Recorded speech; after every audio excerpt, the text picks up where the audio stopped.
Hello hi good morning, ಹೇಗಿದ್ದೀರಾ? ಚೆನ್ನಾಗಿದ್ದೀರಾ? ನಾನು ಆರಾಮಿದ್ದೀನಿ. ನಾನೀಗ ಒಂದು ಮಶ್ರೂಮ್ ಗ್ರೇವಿ ಮಾಡ್ಲಿಕ್ಕಂತ ಈಗ 5:45 ಟೈಮು. ಈಗ ಎದ್ದಿದ್ದೀನಿ, ಬೇಗ ಎದ್ದು ಸ್ನಾನ ಮಾಡಿ ಪೂರ ಬಂದಿದ್ದೀನಿ. ಯಾಕಂದರೆ ಇವತ್ತು ನನ್ನ ಯಜಮಾನ್ರು ಟಿಫಿನ್ ಎಲ್ಲ ತಗೊಂಡು ಹೋಗ್ಲಿಕ್ಕೆ ಉಂಟಂತ ಕಾರಣದಿಂದ ಬೇಗ ಎದ್ದು ಸ್ನಾನ ಮಾಡಿ ಬಂದು ಮಶ್ರೂಮನ್ನು ತಗೊಂಡಿದ್ದೀನಿ. ಆ ಮಶ್ರೂಮ್ ಗ್ರೇವಿ ಅದನ್ನು ಕ್ಲೀನ್ ಮಾಡಿ ಮತ್ತೆ ಮಶ್ರೂಮ್ ಗ್ರೇವಿ ಮಾಡಬೇಕು. ಈಗ 5:45 5:35 ತನಕ ಆಗಿದೆ. ನಾನು ಮೊದಲು ನಾವು ಮಶ್ರೂಮ್ ಕ್ಲೀನ್ ಮಾಡುವ, ಮತ್ತೆ ನಾವು ಗ್ರೇವಿ ಹೇಗೆ ಮಾಡೋದಂತ ನೋಡುವ. ನೀವು ಎಲ್ಲಿಯೂ ವಿಡಿಯೋ ಸ್ಕಿಪ್ ಮಾಡದೆ ನೋಡ್ತಾ ಹೋಗಿ. ಒಂದು ಲೈಕ್ ಅಂತೂ ಖಂಡಿತ ಕೊಡಲಿಕ್ಕೆ ಮರಿಬೇಡಿ. ಹಾಗೂ ಶೇರ್ ಮಾಡಿ, ಆದಷ್ಟು ನನ್ನ ಇದು ಸಬ್ಸ್ಕ್ರೈಬ್ ಮಾಡೋದನ್ನು ಖಂಡಿತ ಮರಿಬೇಡಿ. ಹೊಸಬರಾಗಿದ್ದರೆ ಸಬ್ಬಾಗಿ ನನ್ನ ಚಾನಲನ್ನು ನೋಡಿ. ನಿಮ್ಮ ಪ್ರೀತಿ ನನ್ನ ಮೇಲೆ ಹೀಗೇನೇ ಇರಲಿ ಅಂತ ನಾನು ಕೇಳುತ್ತಾ ನನ್ನ ವಿಡಿಯೋವನ್ನು ಸ್ಟಾರ್ಟ್ ಮಾಡ್ತೀನಿ. ಹೋಗುವ, ರೆಡಿ, ಬನ್ನಿ ಸ್ಟಾರ್ಟ್ ಮಾಡುವ. ಹಾಂ, ಎಲ್ಲ ನೋಡಿ, ನಾನು ಇಲ್ಲಿ ಮಶ್ರೂಮ್ ತಗೊಂಡಿದ್ದೀನಿ. 2 ಪ್ಯಾಕೆಟ್ ತಗೊಂಡಿದ್ದೀನಿ. 2 ಪ್ಯಾಕೆಟಲ್ಲಿ ನಾನು ಇವಾಗ ಒಂದು 5:45 ಆಗಿದೆ ಟೈಮು, ಮಾರ್ನಿಂಗ್.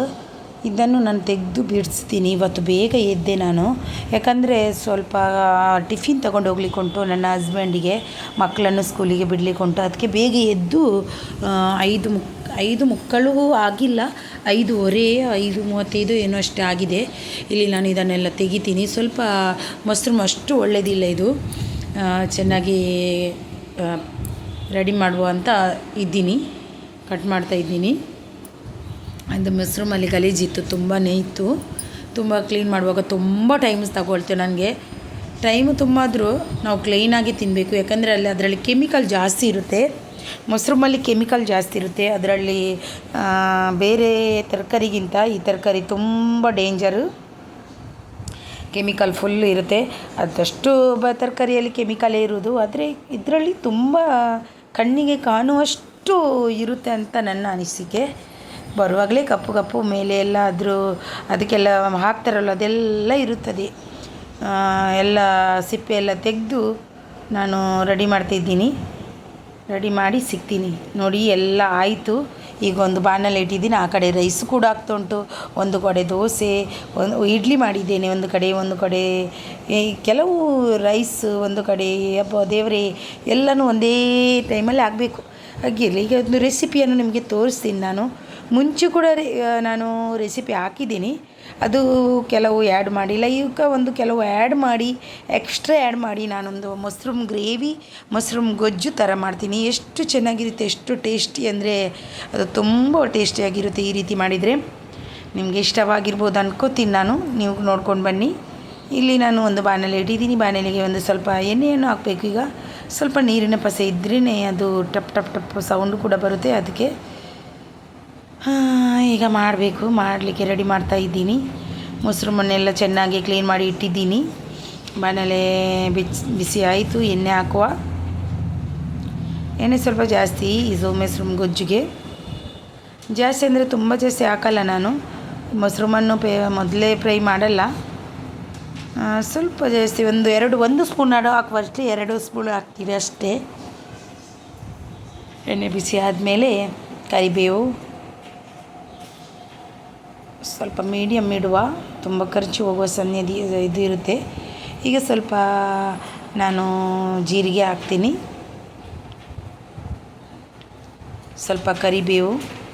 ನೋಡಿ, ಕರಿಬೇವು ಹಾಕಿದರೆ ಇದೇ ರೀತಿ ಆಗೋದು. ಅದು ನೀರಿನ ಪಸೆ ಇರುತ್ತೆ ಅಲ್ವ ಅದರಲ್ಲಿ, ಹಾಗೆ ಇದೇ ರೀತಿ ಆಗೋದು. ಸ್ವಲ್ಪ ಚೆನ್ನಾಗಿ ಫ್ರೈ ಆದಮೇಲೆ ಈರುಳ್ಳಿ ಹಾಕುವ. ನೋಡಿ, ಈರುಳ್ಳಿಯನ್ನು ಸಣ್ಣದಾಗಿ ನಾನು ಇದು ಮಾಡಿದ್ದೀನಿ. ನಾನು ಮೊನ್ನೆ ತಗೊಂಡಿದ್ದೀನಲ್ವ ಮೇಲದಲ್ಲಿ, ಅದರಲ್ಲಿ ಮಾಡಿದ್ದು ತುಂಬ ಚೆನ್ನಾಗಿ ಯೂಸ್ ಆಯಿತು ನನಗೆ. ಈರುಳ್ಳಿ ಮತ್ತು ಟೊಮೆಟೊ ಚೆನ್ನಾಗಿ ಮಿಕ್ಸಿಯೇ ತಗೋಬೇಕಂತೇನಿಲ್ಲ, ಇದರಲ್ಲಿ ಸಣ್ಣಗೆ ಮಾಡಿ ಇದು ಮಾಡಲಿಕ್ಕೆ ಚಾಪ್ ಮಾಡಲಿಕ್ಕೆ ಆಗುತ್ತೆ. ತುಂಬ ಖುಷಿ ಆಯಿತು. ಇನ್ನು ಶುಂಠಿ ಬೆಳ್ಳುಳ್ಳಿ ಪೇಸ್ಟ್ ಇವಾಗಷ್ಟೇ ನಾನು ಮಾಡಿದೆ, ಮನೆಯಲ್ಲೇ ಮಾಡಿದ್ದು. ಇವಾಗಷ್ಟೇ ಮಾಡಿದ್ದಷ್ಟೇ, ಅದನ್ನು ಕೂಡ ಹಾಕ್ತಿದ್ದೀನಿ. ಫ್ರೆಶ್ ಆಗಿ ಮಾಡಿದ್ದ ಮಸಾಲೆ ಇದು. ಅದನ್ನು ಕೂಡ ಹಾಕಿ ಚೆನ್ನಾಗಿ ಹಸಿ ವಾಸನೆ ಹೋಗುವ ತನಕ ನಾವು ಫ್ರೈ ಮಾಡಬೇಕು. ಹಸಿ ವಾಸನೆ ಇರಬಾರ್ದು, ಅಲ್ಲಿವರೆಗೆ ನಾವು ಫ್ರೈ ಮಾಡುವ. ಎಷ್ಟು ಚೆನ್ನಾಗಿ ಫ್ರೈ ಮಾಡಿದರೂ ಅಷ್ಟು ಚೆನ್ನಾಗಿ ಗ್ರೇವಿ ಬರುತ್ತೆ. ಈಗ ಹಸಿ ವಾಸನೆ ಹೋದಾಗ ನಾನು ಟೊಮೆಟೊ ಕೂಡ ಹಾಕ್ತೀನಿ. ಟೊಮೆಟೊ ಕೂಡ ಅದರಲ್ಲಿ ಚೆನ್ನಾಗಿ ಫ್ರೈ ಆಗಲಿ ಅಂತ ಬೇಗನೆ ಹಾಕಿದೆ, ಒಟ್ಟಿಗೆ ಫ್ರೈ ಆಗಲಿ ಅಂತ. ಟೊಮೆಟೊ ಕೂಡ ತುಂಬ ಚೆನ್ನಾಗಿ ಸಾಫ್ಟಾಗಿ ಆಗಬೇಕು. ಮತ್ತು ಟೊಮೆಟೊ ಅಂತ ಗೊತ್ತಾ, ನಾನು ಚೆನ್ನಾಗಿ ಇದು ಮಾಡಿದ್ದೇನೆ. ಅದಕ್ಕೆ ಸ್ವಲ್ಪ ಹಲ್ದಿ ಮತ್ತು ಉಪ್ಪನ್ನು ಹಾಕುವ, ಉಪ್ಪು ಹಾಕಿ ಇದು ಮಾಡುವ. ಉಪ್ಪಿಗೆ ರುಚಿಗೆ ಎಷ್ಟು ಬೇಕೋ ಅಷ್ಟು ಹಾಕಿ ಒಮ್ಮೆಲೆ ಹಾಕಬೇಡಿ, ಯಾಕಂದರೆ ಒಮ್ಮೆಲೆ ಹಾಕಿದರೆ ಒಂದೊಂದು ಸರ್ತಿ ಉಪ್ಪು ಜಾಸ್ತಿ ಆಗಿರುತ್ತೆ. ನಂದು ಹಾಗೇ ಆಗಿರುತ್ತೆ. ಅದಕ್ಕೆ ಹೇಳಿದೆ, ನಿಮ್ಗಂತ ಗೊತ್ತಿಲ್ಲ ನನಗೆ ಹಾಗೇ ಆಗುತ್ತೆ. ಒಮ್ಮೆಲೆ ಹಾಕಿದರೆ ಉಪ್ಪು ಜಾಸ್ತಿಯೇ ಆಗೋದು. ನನ್ನ ಯಜಮಾನ್ರ ಕೈಯಲ್ಲಿ ಅಯ್ಯೋ ನೀನು ಉಪ್ಪಲ್ಲೇ ಮುಳುಗಿಸಿಡ್ತೀಯಾ ಅಂತಾರೆ. ಅದಕ್ಕೆ ನಾನು ನೋಡಿಕೊಂಡೇ ಹಾಕೋದು. ಚೆನ್ನಾಗಿ ಅದು ಗೊಜ್ಜು ಥರ ಆಗಬೇಕು. ಈಗ ನಾನು ಕ್ಯಾಪ್ಸಿಕಮ್ ತಗೊಂಡಿದ್ದೀನಿ ನೋಡಿ, 2 ಕ್ಯಾಪ್ಸಿಕಮ್ ತಗೊಂಡಿದ್ದೀನಿ. ಅದನ್ನು ಕೂಡ ಹಾಕ್ತೀನಿ. ಒಟ್ಟಿಗೆ ಫ್ರೈ ಮಾಡುವ, ಒಟ್ಟಿಗೆ ಫ್ರೈ ಆಗಲಿ. ಅದು ಕ್ಯಾಪ್ಸಿಕಮ್ ಎಲ್ಲ ಒಟ್ಟಿಗೆ ಫ್ರೈ ಆಗಲಿ.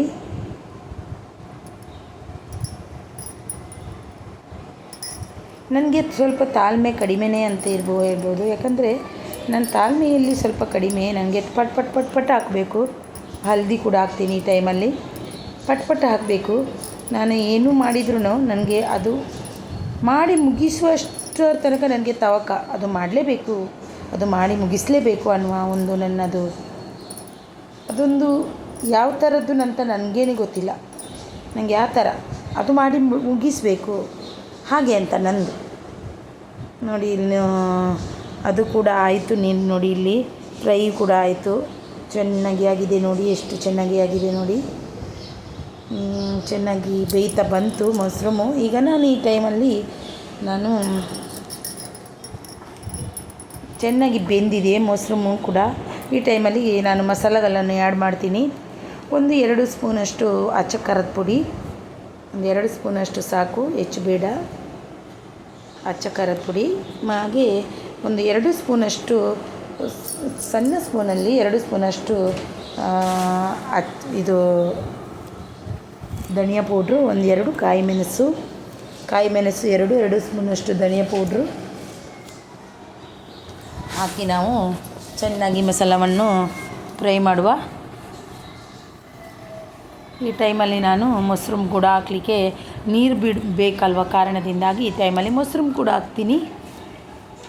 ನಿಮಗೂ ಗೊತ್ತಿರ್ಬೋದು, ನೀರು ಅದರಲ್ಲಿ ಬಿಡುತ್ತೆ ಹೆಚ್ಚಾಗಿ.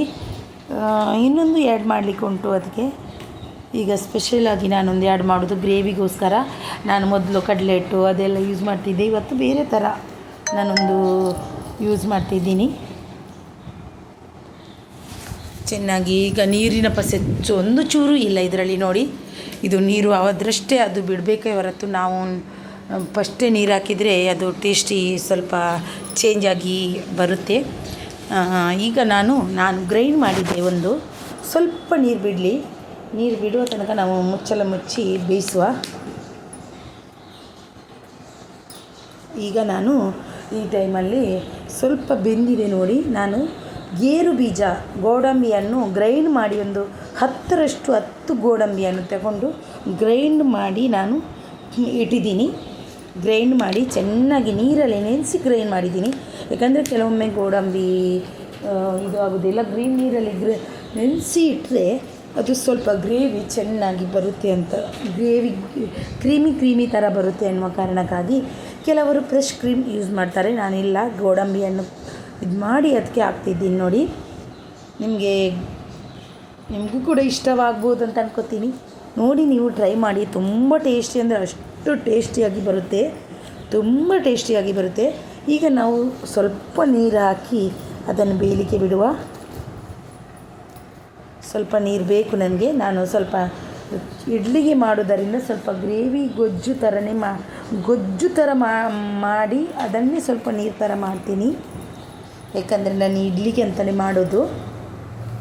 ಸ್ವಲ್ಪ ನೀರು ಹಾಕಿ ಮತ್ತು ರೈಸಿಗೆ ಎಲ್ಲದಕ್ಕೂ ಬೇಕು ನನಗೆ. ಯಾಕಂದರೆ ನನ್ನ ಮನೆಯಲ್ಲಿ ನಾನು ಮಾಡುವ ಪಲ್ಯ ನಾನು ತಿಂಡಿಗೆ, ರೈಸಿಗೆ ಮತ್ತು ನೈಟಿಗೆ ಒಟ್ಟಿಗೆ ಮಾಡಿ ಇಡೋದು. ನಾನು ನೈಟ್ ಬೇಕಾದರೆ ನಾನು ಬೇರೆ ಕೆಲವೊಂದು ಸರ್ತಿ ನಾನ್ ವೆಜ್ ಮಾಡ್ತೀನಿ, ಕೆಲವು ಸರ್ತಿ ಏನಾದರೂ ಮಾಡ್ತೀನಿ. ಆದರೆ ಮಧ್ಯಾಹ್ನ ಊಟಕ್ಕಂತೂ ಬರಲೇಬೇಕು. ಅದು ನಾನು ಬೇರೆ ಮಾಡಲ್ಲ. ನಾನು 3 ಹೊತ್ತು ಕೂಡ ಅದನ್ನೇ ಮಾಡಿಡೋದು. 3 ಹೊತ್ತು ಕೂಡ ಒಂದೇ ಇರ್ತೀವಿ. ರೈಸ್ ಮಾತ್ರ ಸಂಜೆ ಮಾಡ್ತೀನಿ. ಮತ್ತು ಬೇಕಾದರೆ ನೈಟ್ ಏನಾದರೂ ಒಂದು ಸ್ಪೆಷಲ್ ಆಗಿ ಮಾಡ್ತೀನಿ ನಾನು.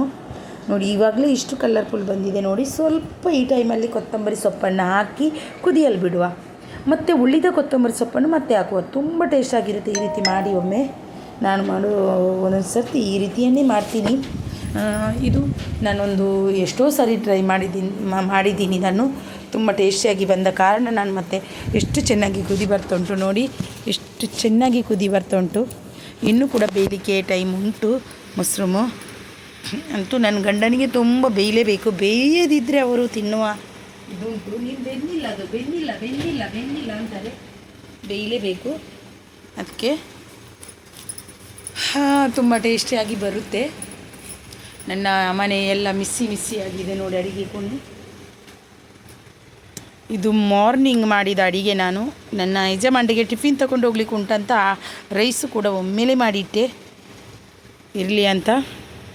ಮಕ್ಕಳಿಗೆ ಟಿಫಿನ್ ರೆಡಿ ಮಾಡಬೇಕು, ಮಕ್ಕಳಿಗೆ ನೀರೆಲ್ಲ ತುಂಬಿಸಬೇಕು. ನೋಡಿ ಇದು ಕುದಿ ಬರುವಾಗ ನೋಡಿ ಎಷ್ಟೊಂದು ಚೆನ್ನಾಗಿ ತೋರ್ತುಂಟಲ್ವ.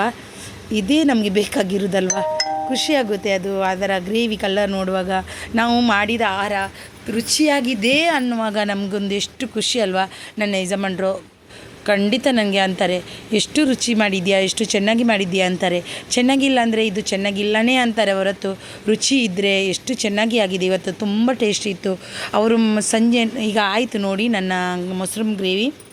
ಅವ್ರು ಸಂಜೆ ಬರುವಾಗ ಅಂದರು ಗ್ರೇವಿ ತುಂಬ ಚೆನ್ನಾಗಿತ್ತು. ನನಗೆ ಊಟ ಮಾಡಲಿಕ್ಕೆ ತುಂಬ ಖುಷಿಯಾಯಿತು. ಚಪ್ಪೆ ಅಂತ ಅನಿಸ್ಲೇ ಇಲ್ಲ ನನಗೆ. ತುಂಬ ಖುಷಿಯಾಯಿತು ಅಂದರು. ನನಗೆ ತುಂಬ ಖುಷಿಯಾಯಿತು. ನನ್ನ ಗಂಡ ಇಷ್ಟಾದರೂ ಅಂದ್ರಲ್ವ ನನಗೆ ತುಂಬ ಗ್ರೇವಿ ಇಷ್ಟು ರುಚಿ ಮಾಡಿದೆ ಅಂತ. ನಾನು ಮಾಡಿದ್ದಕ್ಕೆ ಸಾರ್ಥಕ ಆಯಿತು ಅಂತ ಅಂದ್ಕೊಂಡೆ. ನೋಡಿ ನನ್ನ ಗ್ರೇವಿ ರೆಡಿ ಆಯಿತು. ಇನ್ನು ಸ್ಟವ್ ಗ್ಯಾಸ್ ಆಫ್ ಮಾಡುವ. ತುಂಬ ಟೇಸ್ಟಿ ಅಂತೂ ಖಂಡಿತ ಟೇಸ್ಟಿ ಅಂತ ಅನ್ಕೋಬೋದು. ಅಷ್ಟು ಟೇಸ್ಟಿಯಾಗಿ ಬಂದಿದೆ. ಇದು ಚಪಾತಿಗೆ, ರೈಸಿಗೆ ಎಲ್ಲದಕ್ಕೂ ಒಳ್ಳೆಯದು ಕಾಂಬಿನೇಷನ್ ಆಗಿರುತ್ತದೆ. ತುಂಬ ಟೇಸ್ಟಿ. ನೋಡಿದ್ರಲ್ವಾ ನಾನು ಮಾಡಿದ ಮಶ್ರೂಮ್ ಗ್ರೇವಿಯನ್ನು. ತುಂಬ ಚೆನ್ನಾಗಿತ್ತು, ತುಂಬ ಟೇಸ್ಟಿಯಾಗೂ ಒಂದು ಡಾಬಾದಲ್ಲಿ ಮಾಡಿದ ಸ್ಟೈಲಲ್ಲೇ ಇತ್ತು. ತುಂಬ ಟೇಸ್ಟಿ ಇತ್ತು. ನನ್ನ ಯಜಮಾನರು ಕೂಡ ಅಂದರು ತುಂಬ ಟೇಸ್ಟಿಯಾಗಿತ್ತು. ನಾನು ಊಟ ಮಾಡಲಿಕ್ಕೆ ತುಂಬ ಖುಷಿ ಆಯಿತು ಅಂದರು. ತುಂಬಾ ಖುಷಿಯೋ ನನಗೂ ಕೂಡ ಆಯಿತು. ಅವರು ಅನ್ನುವಾಗ ನನಗೆ ಅದು ಒಂದು ಬೇರೆಯೇ ಖುಷಿ ಆಯಿತು. ನಿಮಗೂ ಕೂಡ ಆಗಿರ್ಬೋದಂತ. ಒಂದು ಲೈಕ್, ಶೇರ್ ಆ್ಯಂಡ್ ಕಮೆಂಟ್ ಮಾಡೋದನ್ನು ಮರಿಬೇಡಿ. ಹಾಗೆ ಬೆಲ್ ಬಟನನ್ನು ಒತ್ತುವುದನ್ನು ಮರಿಬೇಡಿ. ಹಾಗೆ ಹೈಪ್ ಕೊಡೋದನ್ನು ಮರಿಬೇಡಿ. ಹಾಗೆ ಎಲ್ಲಿಯೂ ಸ್ಕಿಪ್ ಮಾಡದೆ ಒಂದು ವಿಡಿಯೋವನ್ನು ನೋಡಿ ನನಗೆ ಸಪೋರ್ಟ್ ಮಾಡಿ. ನಿಮ್ಮೆಲ್ಲರ ಹತ್ರ ನಾನು ಕಲಿಯಿಂದ ಬೇಡುತ್ತೇನೆ. ನನಗೆ ಸಪೋರ್ಟ್ ಮಾಡಿ. ನನ್ನ ಸಪೋರ್ಟು ನಿಮ್ಮ ಕಡೆಗೆ ಇರುತ್ತೆ. ನಿಮ್ಮ ಸಪೋರ್ಟ್ ನನ್ನ ಕಡೆ ಇರಲಿ ಅಂತ ನನ್ನ ಈ ಚಿಕ್ಕ ಒಂದು ವಿಡಿಯೋವನ್ನು ನಾನು ಮುಗಿಸ್ತಾ ಇದ್ದೀನಿ. ನಿಮಗೆ ಇಷ್ಟವಾಗಿರ್ಬೋದು ಅಂತ ಅನ್ಕೋತೀನಿ. ಅಲ್ಲಿವರೆಗೆ ಬಾಯ್ ಬಾಯ್. ಇನ್ನೊಂದು ವಿಡಿಯೋದಲ್ಲಿ ಸಿಗ್ತೀನಿ. ಬಾಯ್ ಬಾಯ್.